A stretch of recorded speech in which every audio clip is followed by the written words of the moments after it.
ह्रीं क्लीं श्रीं कुबेराय अष्टलक्ष्मी मम गृहे धनं पुरय पुरय नमः।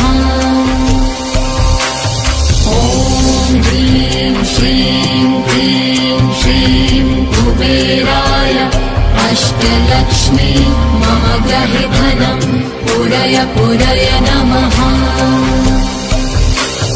ॐ ह्रीं श्रीं क्लीं श्रीं कुबेराय अष्टलक्ष्मी मम गृहे धनं पुरय पुरय नमः। ॐ ह्रीं श्रीं क्लीं श्रीं कुबेराय अष्टलक्ष्मी मम गृहे धनं पुरय पुरय नमः।